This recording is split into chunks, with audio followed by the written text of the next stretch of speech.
Hey, welcome to Viking Preparedness. I am Pastor Joe Fox. And this morning, I want to talk to you about liberals, tribes, history, and Thanksgiving, which happens to be my favorite holiday. You know, it's increasingly popular. It started several years ago, maybe a decade ago, where the liberals who want to destroy everything American started referring to this day as a national day of mourning, Thanksgiving, because, the white man came and killed all the Indians. I mean, basically, that's their story, right? Well, here I am rolling down the road, and I've been thinking about that. First of all, you got to understand human history. Whining about it, wringing your hands about it, those who do, it doesn't change anything. Humans conquer humans. It's the way of the world. It's the way things have always been. The Israelites went forth conquering. They slaughtered people by the boatload. Yah's chosen people. I think the theory goes that the Pilgrims came here and started slaughtering Indians left and right. And that's simply not true. The Pilgrims, the Puritans, were a group of people living in England, and they wanted to worship the Father in the way they wanted to, which means not the way that the government dictated they should worship. They wanted to have their own clergy. They wanted to live their own life, and they had a more literal interpretation of the Bible than the powers that be. In a lot of ways, Puritans were like Israelites. And so they wanted to worship on their own way, and the British wouldn't let them. The English wouldn't let them. And so they decided they had to leave. And they wanted to come to this new world that fishermen had basically been fishing off the coast of North America for a while. And so they got all their stuff together, and you should actually read the real history of it. They tried to leave, and the British caught them, and they put them in jail, and they took all their money, and then they got some more money saved up, and they hired somebody, and they ended up going to, was it the Netherlands? Holland. They hung out there for a while. They got enough money together, and they finally had enough money to send 100 people, which was very roughly, half of them were these religious Puritans, and half were people who wanted to go to the New World and make money. And so they put 100 people on a ship, and they launched them towards the New World, where white people, other than the Vikings, short foray, hadn't really established a foothold yet.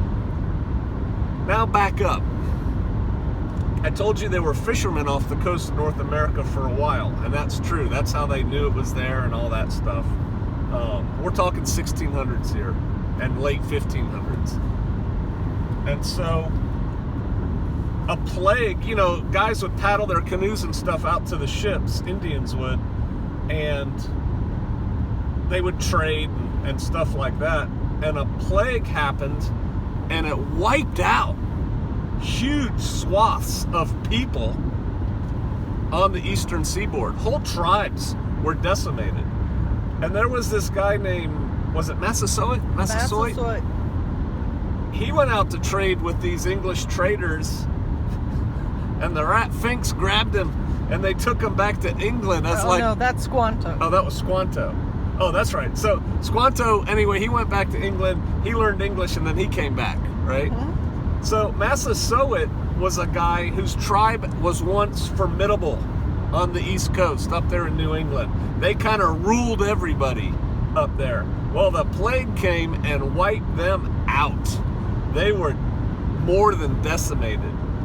And so other tribes started encroaching on their tribal territory. Oh, that's horrible. Indians were killing Indians and taking their land. And lo, here comes the Pilgrims, and they land on the shore. Well, it was a horrible crossing. They were ill-prepared, and they were ill-prepared when they got on the ground. And a year later, out of that 100 who started the journey, there were only about 50 of them left. and they weren't doing well. And the only reason the Pilgrims who landed on the shore lasted a year was because this guy Massasoit saw them, these white dudes and dudettes, and saw opportunity. And he's like, wow, these people might be able to help me, because the way things are going for Massasoit, his people were being exterminated by the other Indians. And so he befriends these Puritans, and he goes, hey, I'll help you live. And he showed them how to plant corn, and you know all those stories. And then at the end of a year, these people who made it, who didn't think they were going to, sat down and they had a big meal, probably included wild turkey, but you know, and they celebrated and they gave thanks to God. Now, an interesting thing about the Pilgrims, their leader early on was a guy named, was it William? Mm-hmm. William Bradford. And William Bradford ruled with a pretty hard hand over the Pilgrims. In fact, one Pilgrim killed a native, and William Bradford had him tried and hung for murdering a native. He believed, Bradford did, that the only way you could truly understand the Bible was to understand Hebrew, because he knew it was written from a Hebrew perspective. In fact, on his tombstone, they wrote Yahweh on his tombstone in Hebrew. Yeah, back in the 1600s. Well, when the Pilgrims landed and established colony, the word went around like wildfire in Europe. Oh, let me back up to Massasoit. So they helped Massasoit, and Massasoit helped them, right? Because Massasoit was getting wiped out by the Indian tribes. And so here comes this new tribe, these white Puritans, and they help Massasoit not die. Okay, well, the word in Europe spreads, and more people come, and more people come, and more people come. And guess what? Then, it went badly for the Indians, right? No bones about that.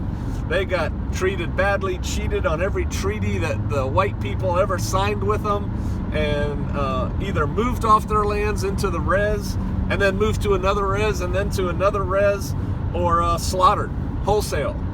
Pushed them all the way to the sea. Manifest destiny, baby. And you know what? I'm glad. I'm not glad that innocent men, women, and children were killed, but I'm glad that history took the turn that it did, because I'm here. I own land in 2 different states. If I wasn't glad, I'd give that land back to the natives. But oh, wait a minute. Which natives? What point in time? See, that's the thing. People say, oh, we took the land from the natives. Which natives? They took it from each other.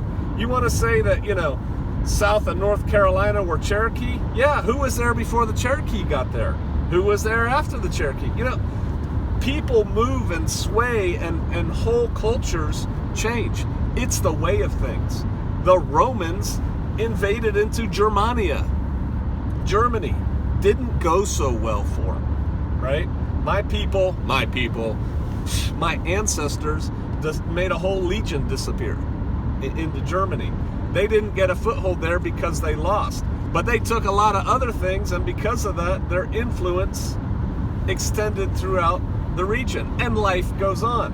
People don't think about the Vikings a whole lot. The Vikings had a lot to do with what is now England and Ireland. They had a lot to do with France and Normandy. It's called Normandy for a reason. That's because Vikings took it. Should they give it back? Well, they're not even there anymore. It doesn't matter.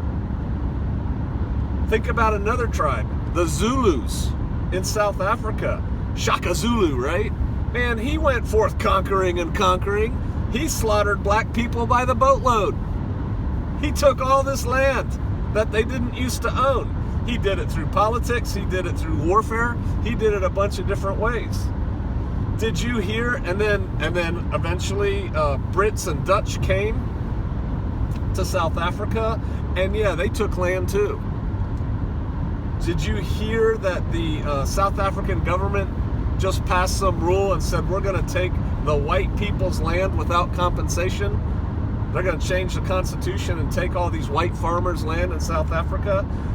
They just ran into a problem. The Zulus are the largest ethnic group of South Africa. They make up 20% of the population, and they have a king. The king has no real power, no official power in the South African government, but he has real power because his people will vote in much the way he tells them to. And he just said, we ain't doing that as South Africans. We're not kicking these white farmers off their land without compensation. Why? Because we'll starve if we do. It's history. Get over it. At some point, somebody else owned that land. Yep.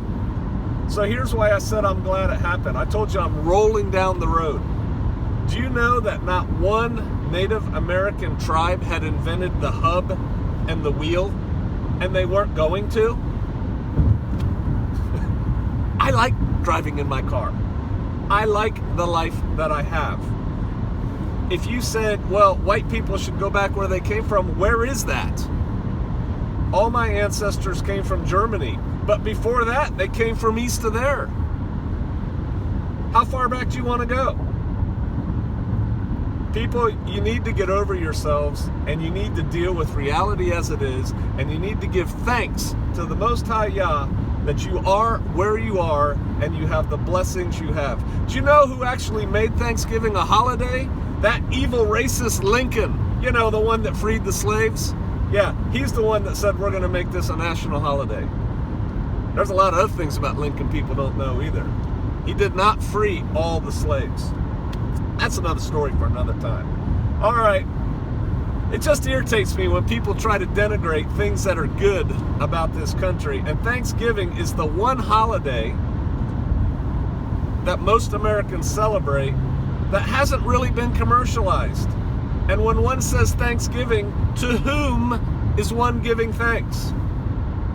To Yah. All right, here's me wishing you and yours a happy Thanksgiving. I'll see you out there.